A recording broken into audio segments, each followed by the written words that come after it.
Okay, guys, so this is going back. I've had to in the past week it came up that, there's things again like this.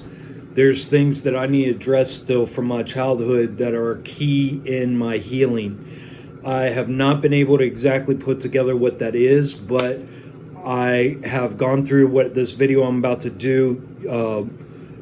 As I was doing this video, things were just coming out of me. So this video went from probably being a 5 minute, 10 minute video to I don't know how long it's going to be, but they were just things that came up and are coming out and are helping me connect the dots.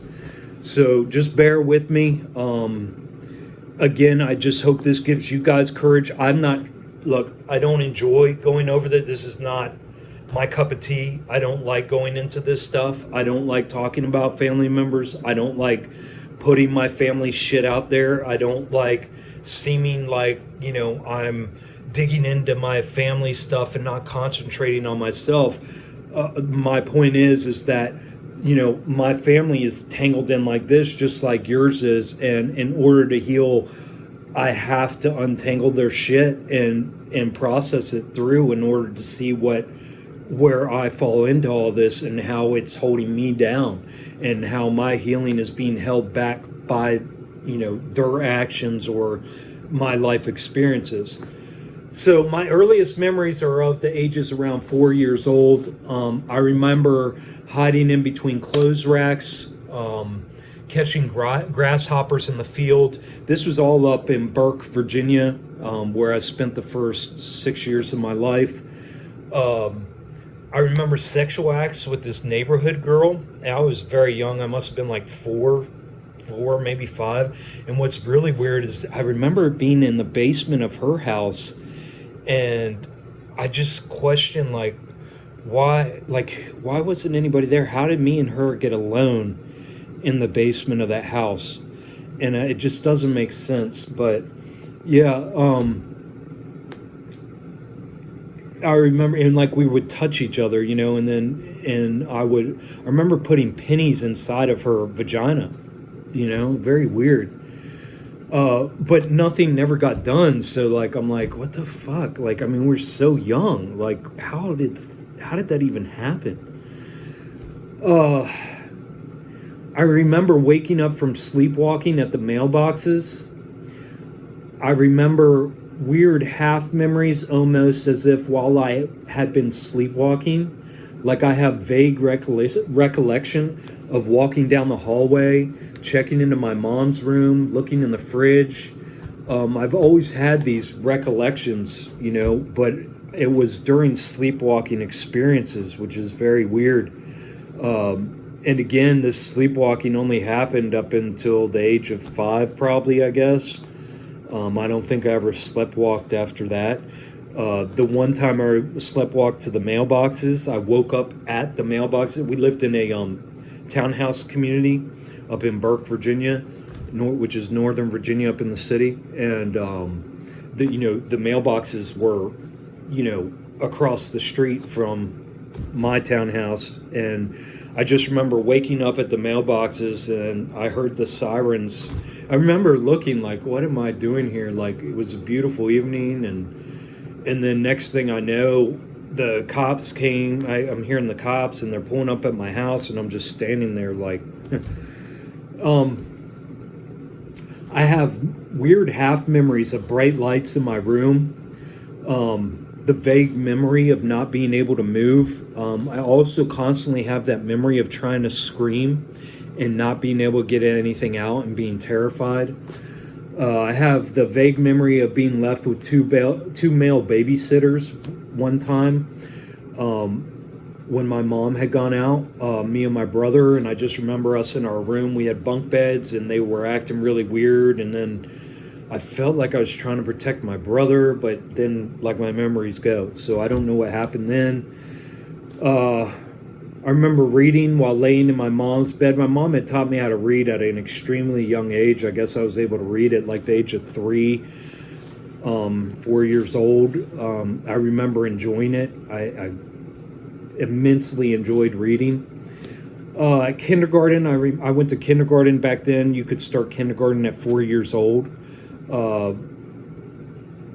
so I remember kindergarten being taught dinosaurs, and I failed my first year of kindergarten, so I went to kindergarten twice.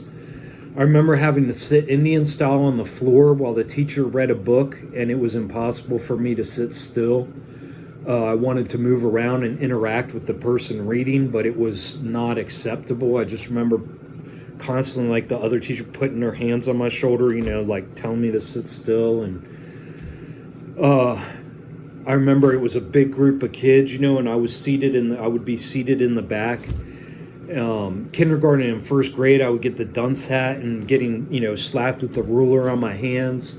I remember the teacher pointing at me with the dunce hat. I would be, because they'd sit you in this chair all by yourself, and then the teacher would point at me and make me an example, and, the class laughing. And I just remember constantly, getting in trouble in school for just not being able to sit still and not wanting to, just sit there. I remember my stepdad's truck. I think my mom and him hooked up when I was like a late 5-year-old, early 6-year-old. I remember my stepdad's truck being parked in front of my townhouse, no tailgate or the tailgate down. He had a pit bull that he had kept chained up in the back of his truck. I have good memories of hanging out with my stepdad at the cabin. I don't really remember him when we were in Burke, but we had moved quite quickly down into my grandfather's cabin here in Front Royal. I remember him showing us karate and the cool weapons he had, and telling us neat stories, and just spending time with us, outdoor stuff, showing us boys stuff and hanging out. At some point, possibly around 8 years old, the energy's getting bad and conflicts in my head as well in the house. So prior to 8, it's hard to say. I mean, my memories are really fuzzy, even between the ages of 6 and 8. So it's possible there was abuse and things going on, but I don't recall. But definitely at 8 years old, I get that feeling of of the whole energy shift, from being a mostly safe and, okay environment to, things were seriously fucked up. So again, after we had gotten to my granddad's cabin, I was 6 years old, but probably around the ages of 8, I would say. I would hear things because me and my brother, we had a loft. It was an A-frame cabin, and me and my brother had a loft in the front, so you could actually look down. The stairs were straight up, and you could actually look down and see the whole living room down below. But in the kitchen was directly under our room. But I remember hearing things downstairs in the middle of the night when everybody would be sleeping, and looking and seeing my stepdad, but it wasn't him. It was an evil presence that took the form of my stepdad. Multiple times this occurred. Eventually I would see my mom down there as well. I remember him looking up at me, but it wasn't him. The eyes were dark and evil. I had actually verified that it wasn't them at least a couple different times by going into their room and seeing them sleeping. And this must have been very early on, because as I remember, it was before the addition was built on, where they had moved their room even further away. So I could actually, there was a cut through. My closet was like mine and my brother's closet was a cut through from our loft through to the other side of the second story. That first addition that was built on, and my mom and stepdad's room was in there. So I would be able to go and peek and see them sleeping in there, and know that whatever was going on downstairs was definitely not them. Again, I remember trying to speak, but being unable to, like trying to yell for help. I remember multiple times trying to scream, and it was as if my vocal cords were being suppressed. I recall being scared, and that's why I would try to scream, and that's when the terror would set in, because I was unable to call out for help, and realizing that whatever was about to happen, I could not stop. This recall was several times when remembering bright lights, also while laying in bed, but other times as well that are too vague to recall. I just remember the terror. and I can not remember what happened after that. I just remember possibly blanking out, which is probably allowing an alter to come in and take over because I couldn't deal with the terror. I remember bright lights in the room, vague memory of laying in bed and not being able to move. I used to be able to see auras as well as a child. I could see auras up until probably the age of, I'd say between the age of 10 and 12. I could see auras. It was as if things flipped from being a good, simple environment to fear, tons of lost memory. Again, this was about the age of 8 years old. So it was as if things flipped from being a good, simple environment to fear, tons of lost memory episodes, as if there was constant terror that would upset the current normal day-to-day events. And like I was in and out of consciousness, like instead of seeing a memory unfold as a 5-second clip, right now it becomes like quick snapshots. This seems to have gone on from the age of 7 or 8 to the age of 14. Even running away at 12, I have long extended memories of that week spent with my stepdad. But when I was left with my mom, there are gigantic gaps of missing memories. So like it's like that 1 week of time where my stepdad had come in and rescued me and my brother, and before the cops drug us back to my mom's house. Like I remember, like it played out like a movie over at my stepdad's house. You know, all the events that happened. I just like have full memories. It was that joyous and non-stressful and non-terrorizing. And then as soon as I got back to my mom's house, that's when all the skipped memories happened again. Even now at 9 a.m., this was this morning I'm talking about when I was writing this. I started writing at 8, so it took me an hour to get this far into this writing. Even now at 9 a.m., recalling and facing this is bringing a deep anxiety.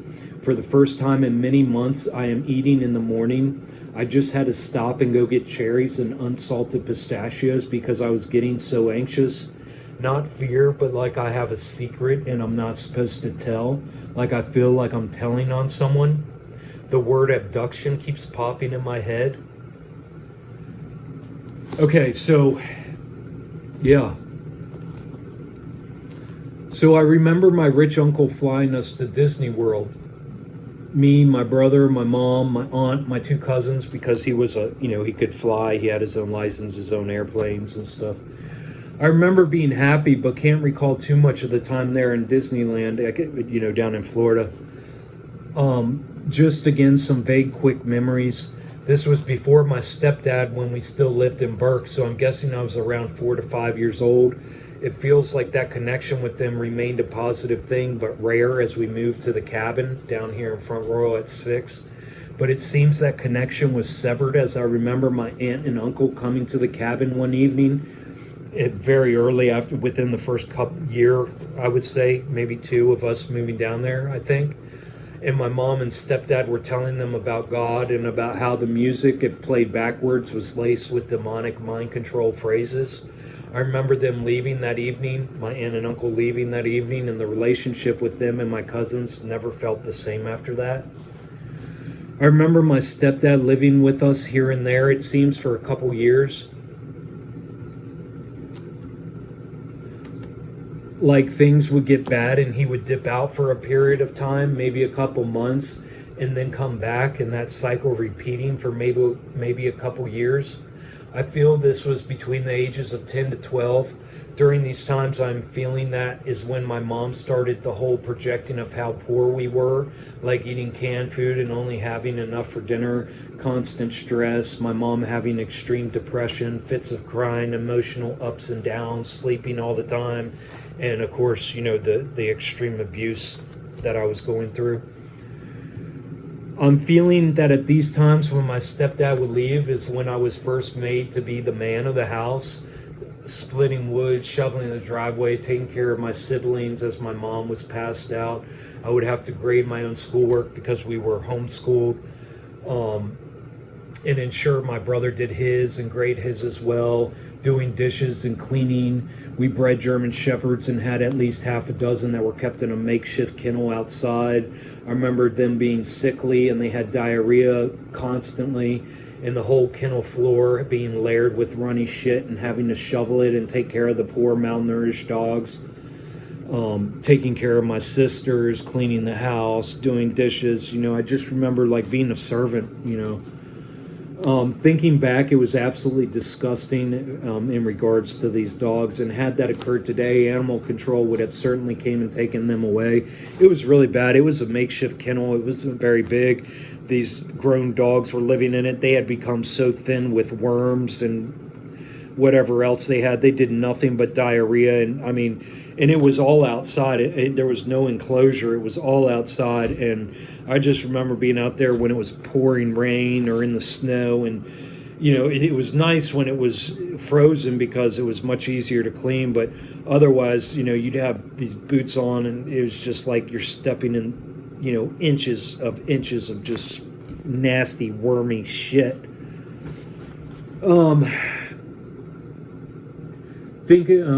Also, I remember my mom was babysitting my aunt and uncle's two girls. This was my step-aunt that married my uncle, my mom's brother. Again, it was just my mom, her sister who was a year younger, and then their brother that was like 3 years maybe younger than my aunt. So it was his two babies, his children that my mom was babysitting. I always had an affinity towards my aunt, my uncle's wife. I haven't even talked about her at all, and I won't because I had no issues with her. She was, let's see what I wrote. She was very quiet and peaceful. So yeah, I never had a problem with my aunt. She was my uncle's wife. She was a very sweet woman to me. Very kind. And like I said, very quiet. My family was fucking loud and obnoxious and crazy and unpredictable.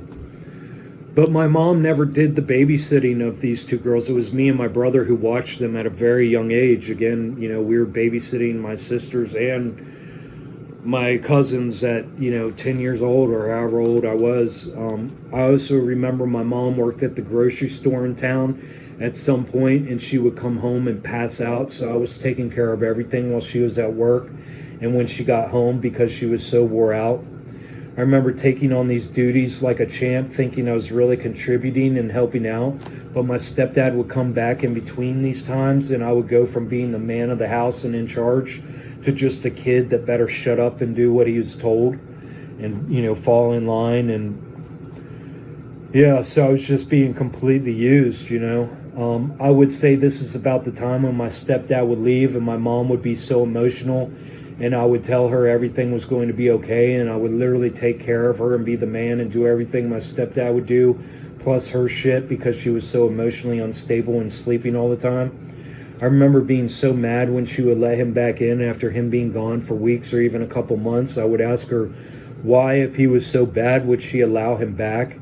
So I had a lot of confusion, Something didn't add up. I'm guessing this was between the ages of 8 and 11. I'm guessing I had caught on to her Academy Award-winning acting around the age of 9. That's when I had been brave enough during one of their fights right before my stepdad would leave, when she'd be screaming and crying and it sounded like a tornado downstairs.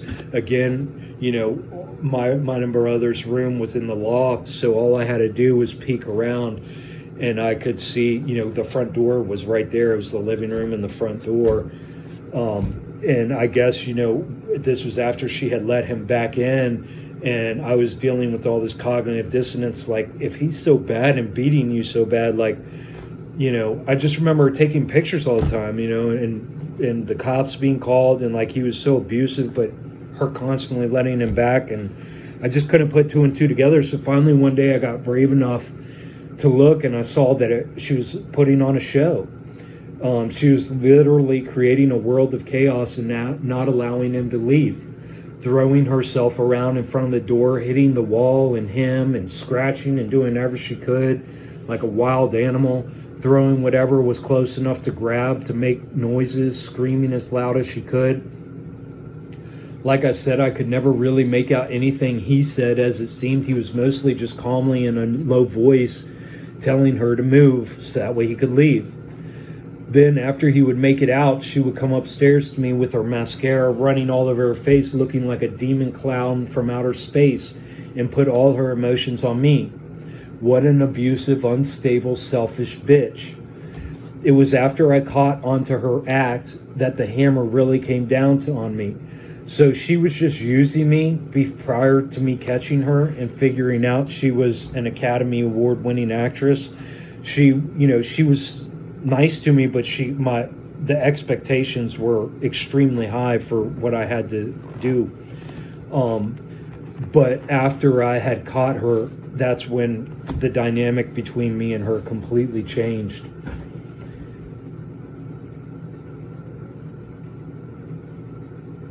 Sorry, I'm trying to find out where I was. She realized,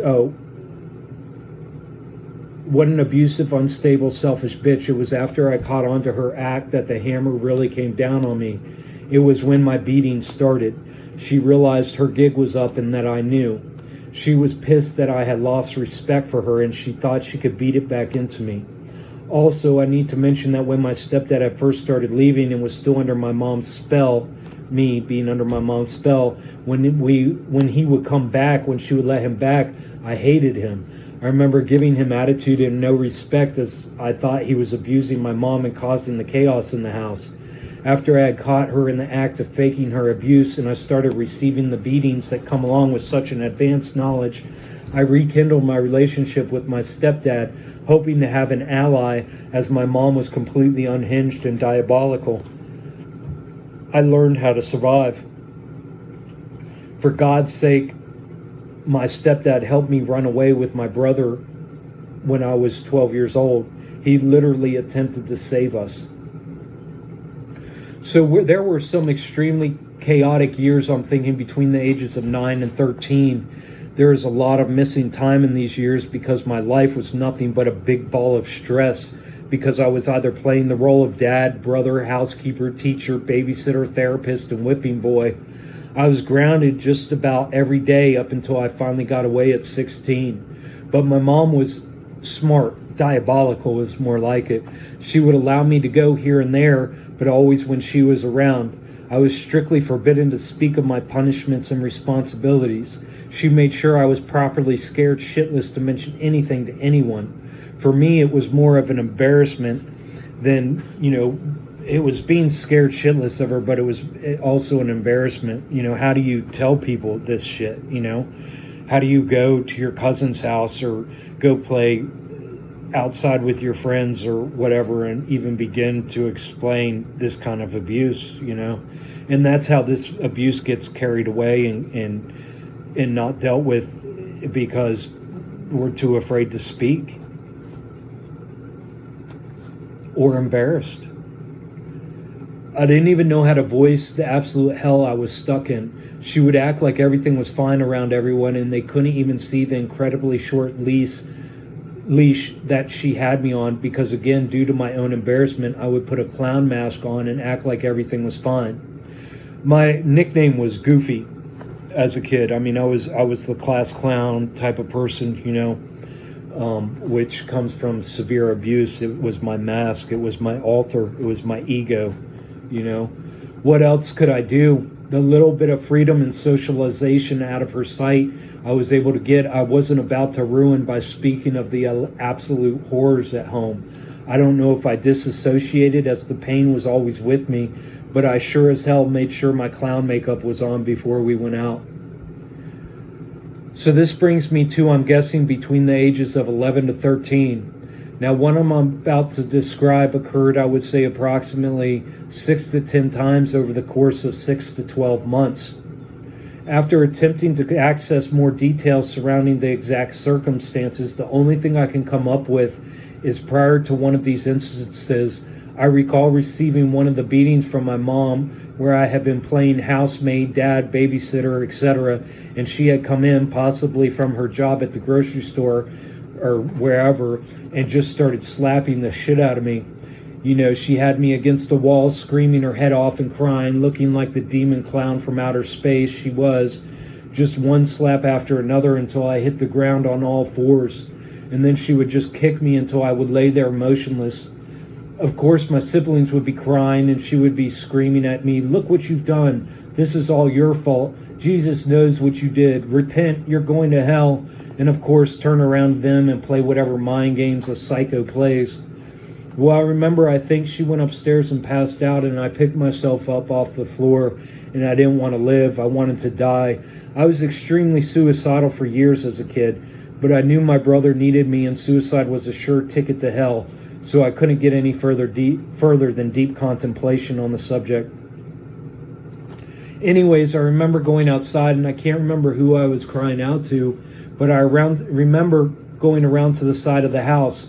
We had an above-ground pool and a shed, the pool being between the house and the shed, and I was standing between the house and the pool where there were no windows, and I knew the evil bitch inside couldn't see me. The house was 2 stories. Remember, it was the A-frame, and then there was a small two-story addition that was built on, and then there was a pool, and I was standing in between there. It was I just described what I told you guys. I remember putting my hands out and just begging for relief from this physical hell, and then I started levitating. I levitated slowly up in the air, and I remember the higher I got, the better I felt. It was as if with every inch I gained in elevation, I was putting miles of separation between me and the pain. It was the most unbelievably relieving feeling I had ever experienced. There has not been a drug, drink, sexual act, or anything else in my life other than this healing I have been doing that has even come close to the relief I felt.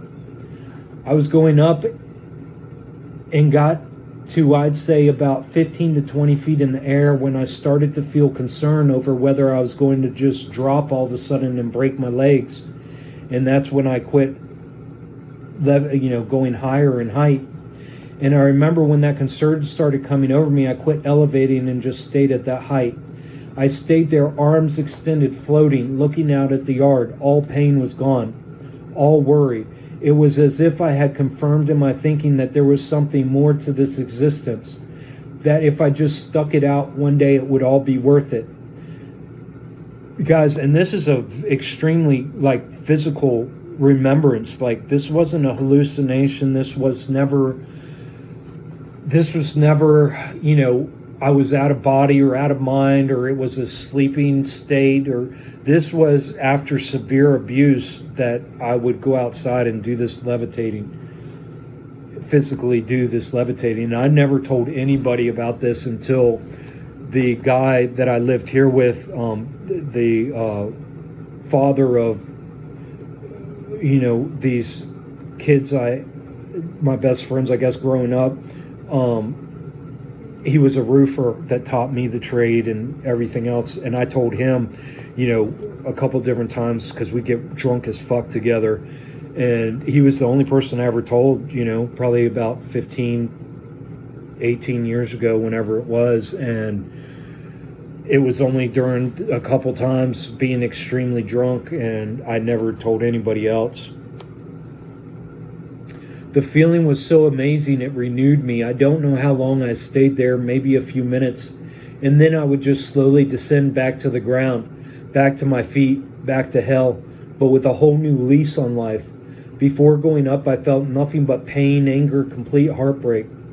Upon my feet touching the ground, I was completely renewed, like all this physical existence was not even real, like it was a game. I mean, I knew this physical existence was real, and certainly what I did mattered, but there was something more going on. And that's the best I've been able to describe it, Now, I have no idea why this happened only a half a dozen times or so, or why it only happened in a time period of less than a year. I remember not wanting to live and having such immense emotional, spiritual, and psychological pain for years as a child. I don't even mention the physical because that only lasted for so long, and physical pain was just relative to how you normally felt. So if you're experiencing pain in, let's say, your abdomen, just drop a rock on your toe and the abdominal pain subsides.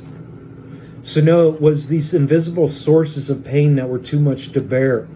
I would say between the ages of 10 to 14, I remember constantly crying out to God to take my life. I would beg and plead Jesus to just take me as a sacrifice for him. Please let me be martyred out of this hell. Over and over and over, I would pass out begging for death and wake up disappointed.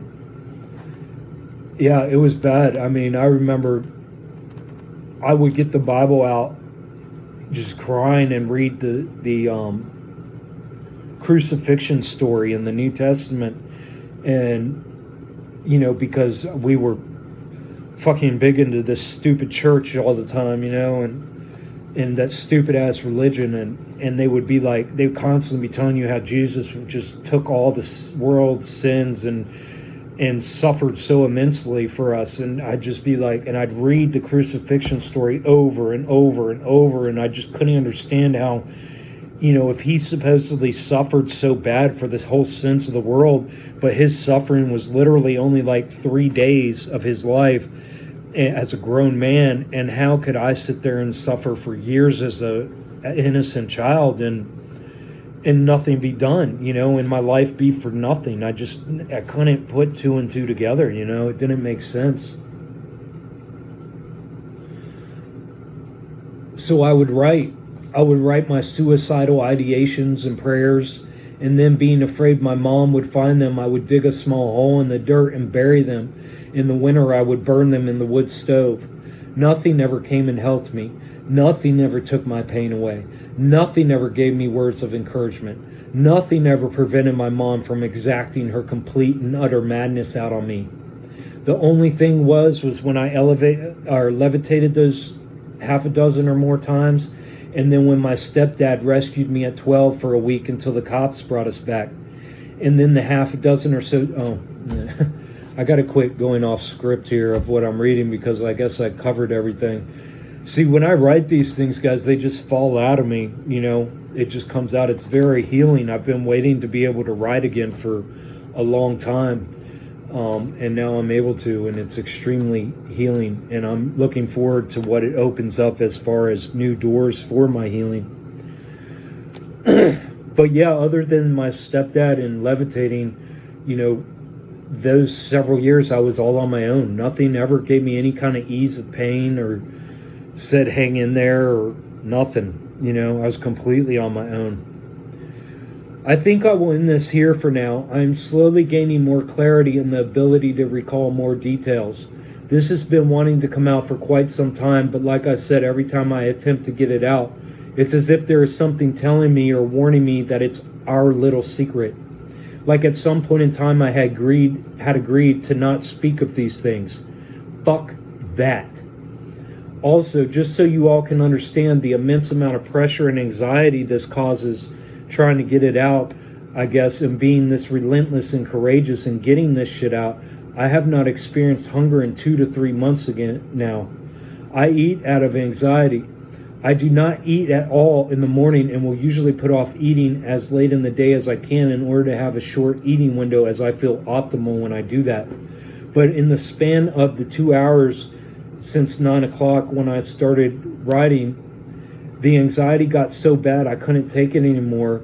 And while writing this, I hogged down on 1.5 pounds of unsalted pistachios and 2 pounds of cherries. This shit isn't easy. It's necessary.